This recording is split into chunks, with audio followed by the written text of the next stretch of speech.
Welcome to the HR Empowerment Podcast, where we will uncover strategies and new insights from HR professionals who discuss up-to-date regulations, best practices, and the most pressing topics like diversity and equity, leadership, dealing with difficult situations, and much more that affect your bottom line and business. Thanks for joining us.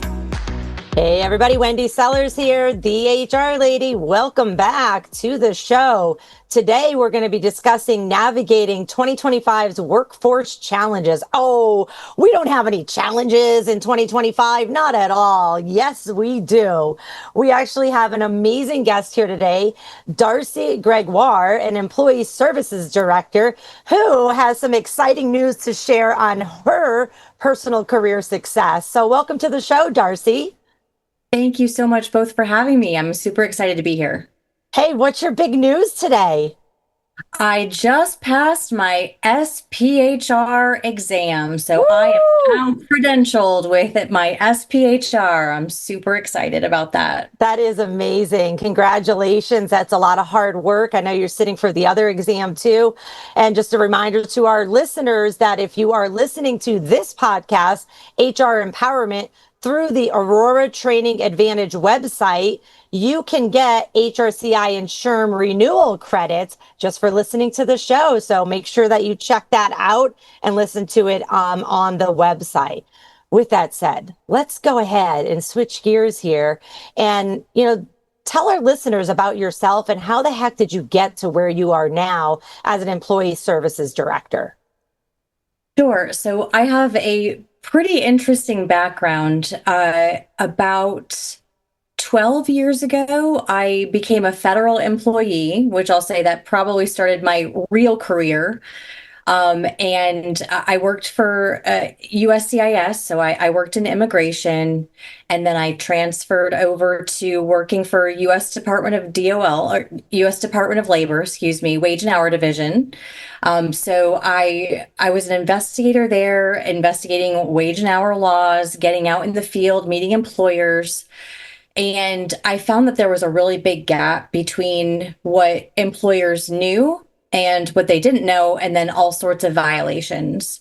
And so I worked for DOL for about 4.5 years and really loved the consultative nature of my job, which I kind of turned it more into that. I felt bad for employers because they had no idea. Versus some of my colleagues were kind of hammering down, you're out of compliance, you owe back wages. I just found that there was a really big gap there. Yeah, and there is.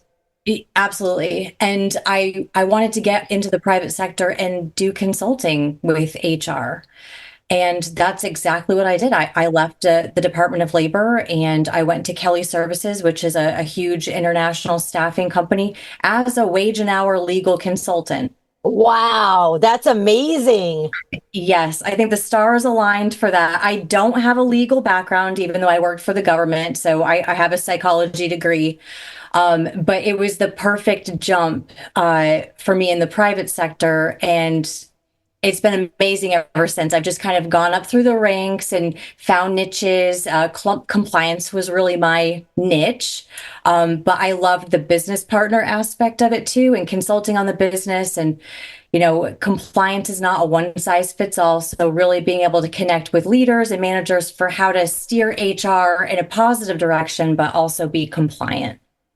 I absolutely love it. It's interesting. I have this sign sitting here on my desk and it says human resources, a noun, the unofficial lawyer, psychologist, event planner, teacher, peacemaker, career planner, and detective. And I think you just covered probably half of them. Yes, 100%. And gaining trust of the actual business and operations is so crucial because a lot of times they think that HR is the adversary. You're not on their side. You're prohibiting them from doing things. And I just don't think that's the case whatsoever. It's really risk management and how can we engage with our employees and encourage them, but also be consultants to managers. And it's just been such a rewarding career. And now that I'm the director, kind of leveling up in my career, the SPHR and the SHRM SCP, it's just been amazing to see the transformation of some companies of, when you get in there and really look at it from the business partner perspective. I love it. I want to ask you some questions, but JC has some stats he wants to share first about just employee engagement in general in a post-pandemic world. So take it over, JC. Yeah, absolutely, Wendy. Thank you so much. And Darcie, congratulations. That's huge. Yes. Thank you so much. In 2024, global employee engagement declined to 21%, down from 23% the previous year, resulting in an estimated $438 billion lost in productivity worldwide. And only 23% of employees report being actively engaged globally, while 59% are quiet quitting or doing the bare minimum. Two contrasting stats to spark conversation. Wendy Sellers, back to you. Absolutely. So engagement has declined. I think we can all agree with that. Definitely post-pandemic. And just talking about burnout earlier today on another podcast where I was a guest. People are burnt out, engagements decline, which means productivity's decline. And only 23% of employees globally, not just in the United States, are actively engaged. So let's talk about that, Darcie. What innovative strategies have you implemented to foster a more engaged and motivated and therefore productive workforce? Yeah, that's a great question and a huge problem, especially for remote workers. I was hybrid since 2013, went full-time remote since 2019. So I've been in that world before the pandemic, and I actively sought that out. And I think when folks are forced to be remote, they weren't actively seeking it out. They just don't know how to manage their time and just don't understand that new world of what's happening and the expectations. And from even pre-pandemic, the biggest thing that I found the issue was just out of sight, out of mind. People are not talking with each other. They're just living on their own island. They don't feel part of a team. And I worked with folks that actually did work in an office. So I would be remote. There were some people that worked hybrid. There were some folks that were full-time in the office. And usually the remote workers were last to know, last to be updated. They felt like they were, again, just on an island. No one was updating them. And it just felt so isolating and like you were not an important part of the team. Yeah. Yeah. I mean, that's hard. And, I think people still feel that way, that, the managers are saying, hey, we need you to pony up and be engaged and be part of the team. And the employees are saying like, well, show me that I'm part of the team. 100%. I think this is especially the first level manager. They're not coached to engage with folks. They don't understand the meeting. A lot of times they're overworked too, so they don't know how to create that environment and the culture to keep the engagement up, show people that they're important. And it is a disconnected culture. Everyone, I'm working from my, home office. Somebody might be working from their dining room table. They're at home. They're not in an office. And so they have separate things going on and it's not tying together. So for us, we've kind of found that as well, where people are working remotely. And it's so critical for me that bi-weekly, at least, we are all coming together and having an in-person meeting. So we don't have anyone full-time remote, which I'm happy about. But we do have hybrid work. And I do enjoy my remote days as well. But I think us coming together as a team is so important and making it meaningful, not just coming together for the sake of it, not just checking a box, but actually coming up with an agenda and really having an intentional gathering is so important. And not just, oh, we're just going to do this for the sake of it. 66% of hybrid employees say their manager helps them feel connected to the team, compared to only 50% of fully remote workers. Effective managers are crucial, yet 44% have received no training, which ultimately impacts team engagement.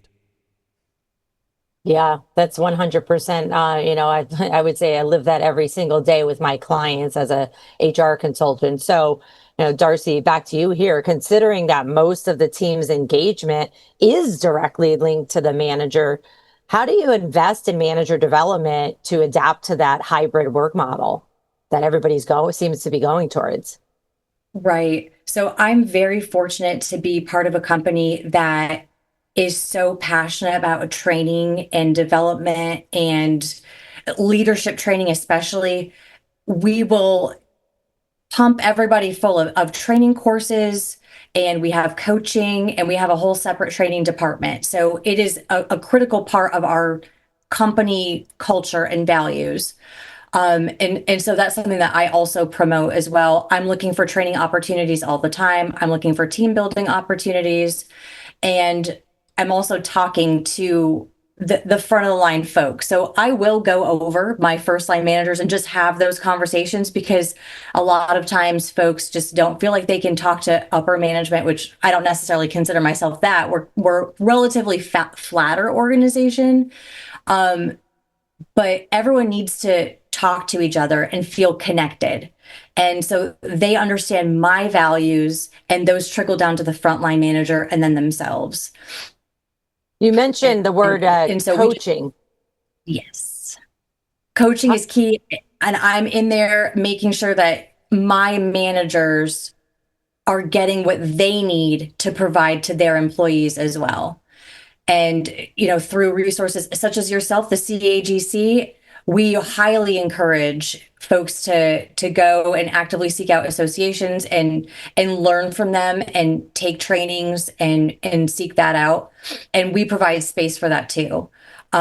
Versus I've come from companies that did not value that, and the turnover was incredibly high, including myself. I left specifically because of that reason. I wasn't feeling engaged. I wasn't feeling valued, and it came directly from my manager. Yeah, absolutely. And she mentioned the CAGC. That was a conference that we've met at, HR and safety conference earlier this year for construction professionals. And I just loved it that it was, specific to the industry, specific to HR, specific to safety, and that everybody came together to say, okay, we're going to help each other, because you know what?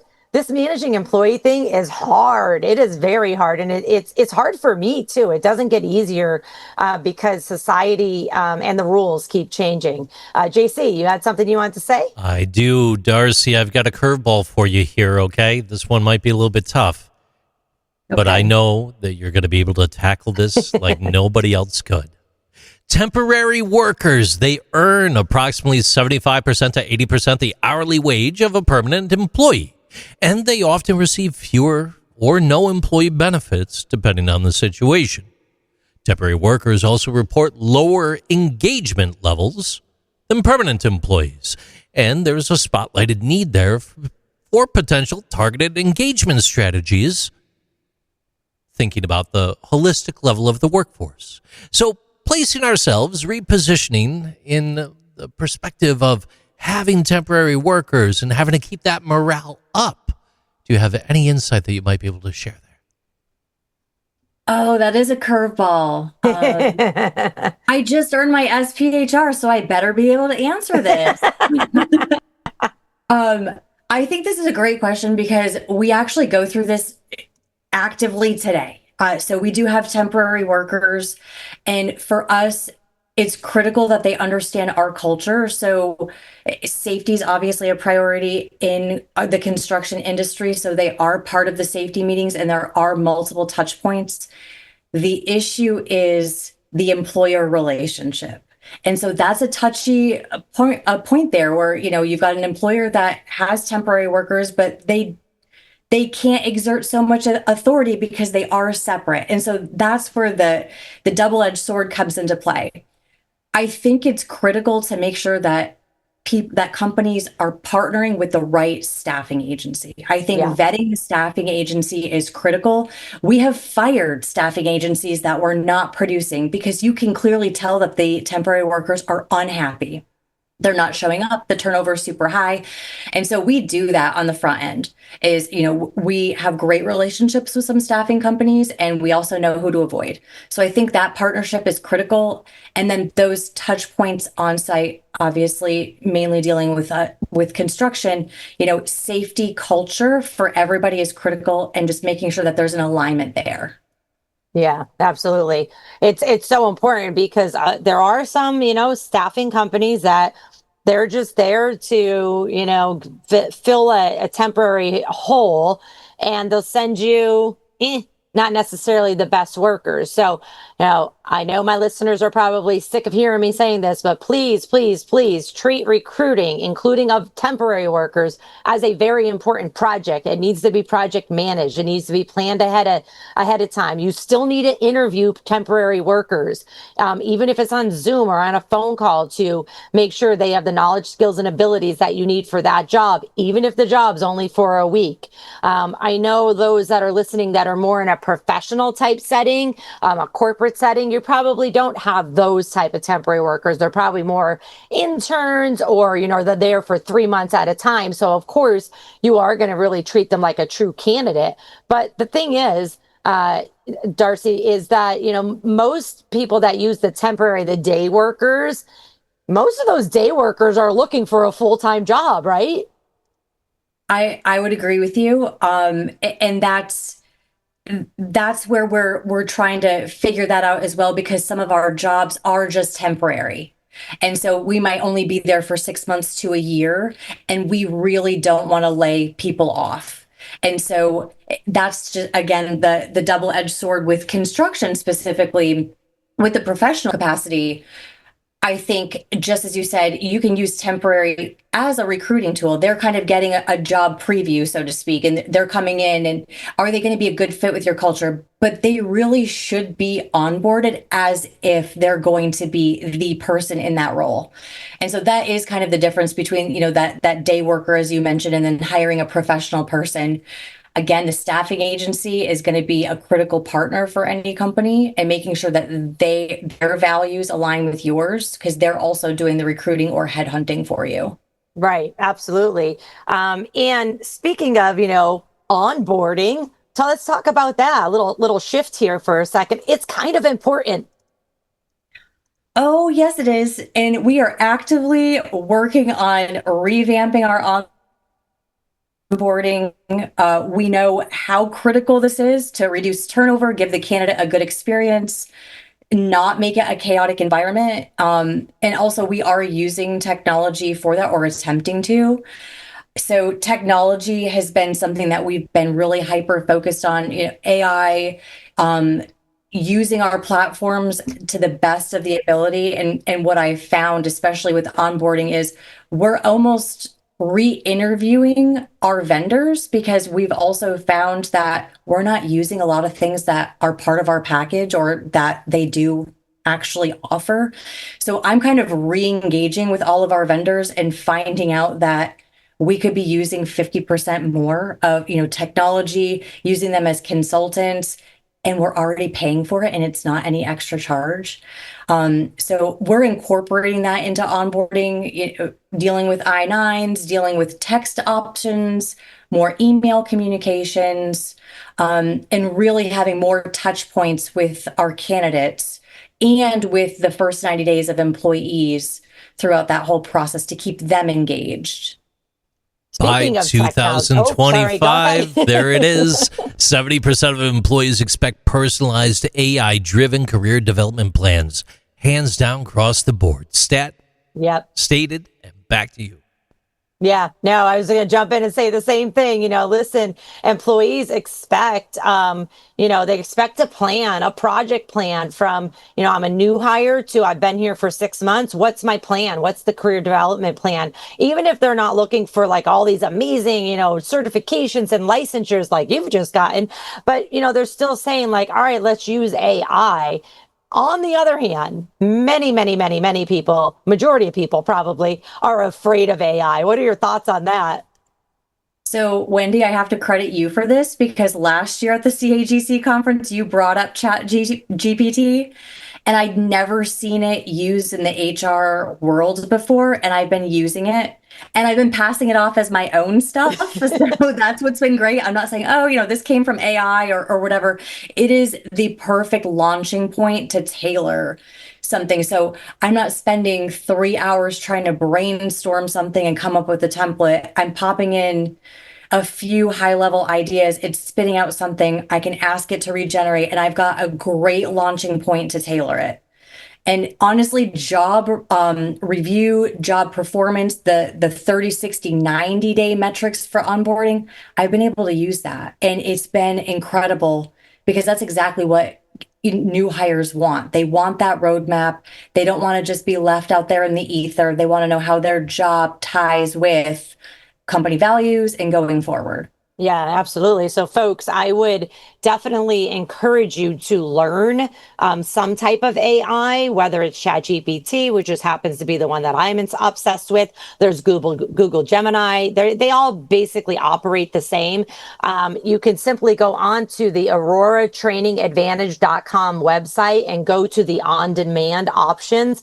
There are, I'm looking at it right now, 7 trainings already out there for our members on ChatGPT, and one is from me on how to use ChatGPT. And so I would definitely encourage you. You can't break it. I promise you, you can't break the system.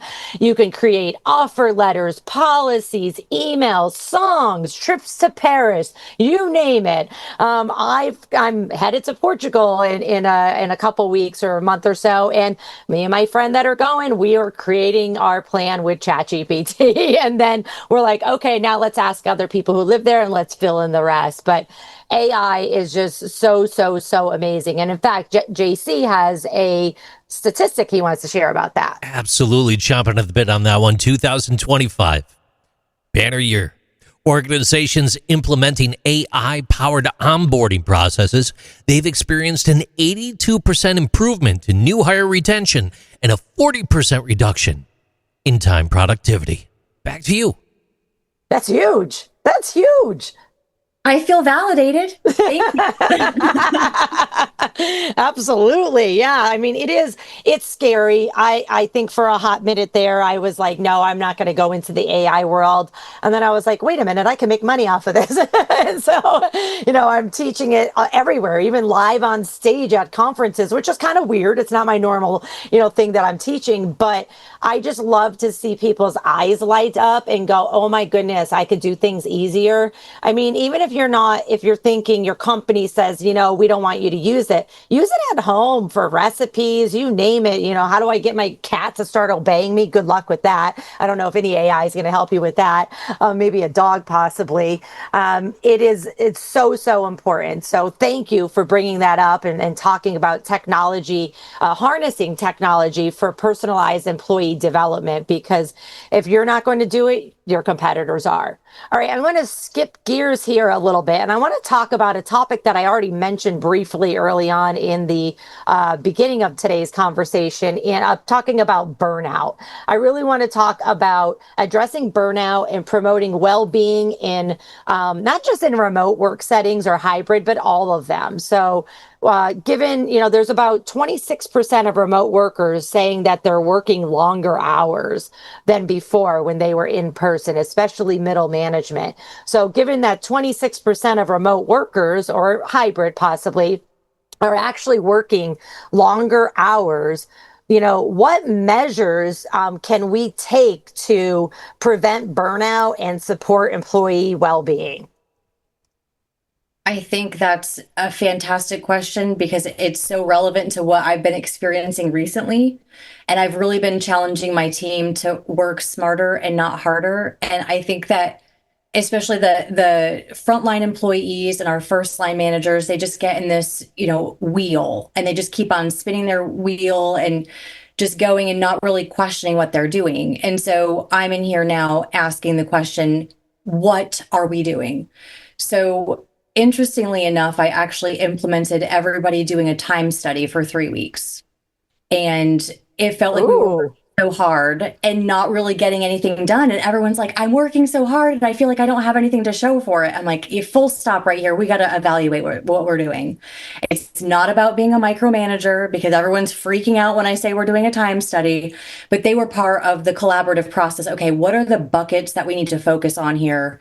What do we need to actually change? What's a priority? And so we went through as a team specific categories that we wanted to know how much time we were taking. So, entering data, or, importing certain things, or spending on the phone with employees, whatever it is. So we went through the categories, and I had all of my employees, including myself, for 3 weeks, how many hours a day were we spending, or minutes a day, whatever it was, doing that task? And boy, was it eye-opening.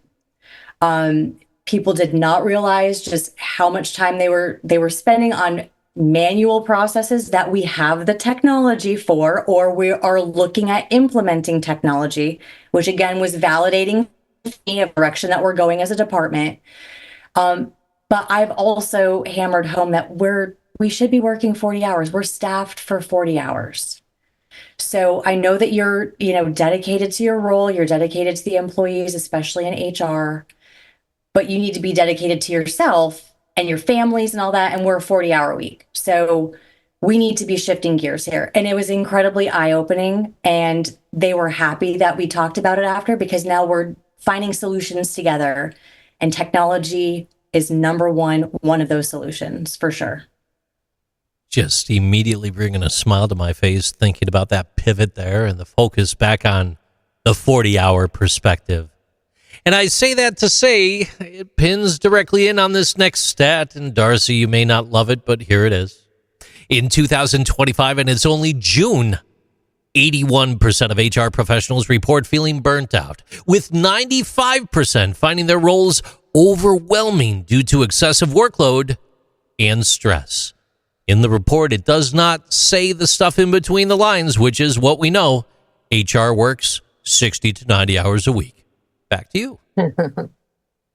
Yeah, what are your thoughts on that, Darcie? Because I have my own. I 100% believe it. And I'm hyper vigilant with my employees because I value them so much. And if they were to leave, we would be up a creek. All of the rest of the employees, in the entire company would be up a creek. So I feel like I need to make sure that they have their oxygen tanks full so that they can take care of themselves, because everybody else in the company is depending on HR. Yeah. And so we're really trying to reevaluate what we're doing. And I'm hyper focused on the culture of our team, how that aligns with the company in general, which I think it really does, but like really hammering that home. You matter, work life matters, balance matters, and we can do this another day. There's certain things that we can do another day. You don't have to work a 10-hour day, and please don't. And I'm going to yell at you if you do. But, we can be leveraging things that we're just not leveraging, and we have to create space for that. And so if it's punting something to next week, that's not a super priority, then that's what that means. Yeah, absolutely. I was actually on a podcast this morning as a guest about burnout. And one piece of advice that I'd give to managers, team leads, supervisors is if you are working extra and you're working at night, for example, and you're not really supposed to be working at night, can you please hold those emails? Even if you just save them in draft and then send them the next morning, because then you're taking the pressure off of your employees to respond back, so they don't see it on their phones and go, oh, I have to respond, my manager's working. No, you can draft those emails and then send them in the morning. So a little piece of advice there. All right, one more short little piece of time here that we have left for a big, giant workplace challenge in 2025, and that is navigating DEI in a politically charged climate. So 81% of employers actually oppose cutting back on DEI, yet there's so much uncertainty that remains. With many rebranding efforts, they're calling it something else to avoid political scrutiny. So talk to me about that. What do you think amidst the rebranding of these DEI initiatives, or DEI A and B, to terms like well-being or belonging? How do you maintain commitment to diversity and inclusion? Yeah, I think it's critical for employee engagement. That's number one. And just speaking from the construction standpoint, we do have a lot of Spanish speakers, so I can kind of talk specifically about our inclusion efforts in that space, and getting interpretation services that speak the language of a large portion of our workforce. They don't feel so disconnected from, how do I get my pay stub? Or where do I find this? What about benefits? We're meeting our employees where they are. We're not asking them to change, Their values as far as company culture, like, they're hired on because they value our company culture. We're not changing that. We're meeting them where they are, whether it's language barrier, education barrier. It's so critical that we're meeting our employees where they are so that everyone can benefit from what it means to be an employee at Crowder specifically, but that should be across the board at every employer. Everyone should be able to reap the benefits of what it means to be an employee at their company. Yeah, I absolutely love it. 100% agree with that. No matter what you call it, DEI is not going away. So if you need to rebrand it because of whatever reason, go for it. But employees are demanding it, and that's all there is to it. And so even though we do have a lot of uncertainty, thankfully, most employers are still saying, nope, we do not want to cut back on that. We'll just call it something else. So with that said, before we wrap up, are there any resources that you'd recommend for listeners to, learn a little bit more on the topics that we talked about today, the overwhelming amount of challenges today? Yeah, I would say a shout out to managers. I think managers are so critical to how an organization functions. So I wanted to share just a couple of books that I've found to be really helpful. Actualized Teamwork by William Sparks is one of them. I have tons of notes on that, and it's been a good checkpoint for me. And then also The Wisdom of Teams. That's by Katzenbach and Smith. Those two have helped me really reframe my leadership style and help others understand theirs, and then how to engage their team with that. So I would say those two resources are wonderful. Excellent. And then how can our listeners connect with you? They are more than welcome to email me or call me. I can leave my cell phone. It's 980-240-9161. They can connect with me on LinkedIn, Darcie Gregoire.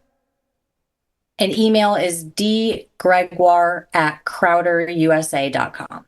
I'll make sure we put that in the podcast notes. Thank you so much for being here and representing your employer, Crowder. We really, really appreciate this. And we hope that this podcast has been beneficial and helpful to you.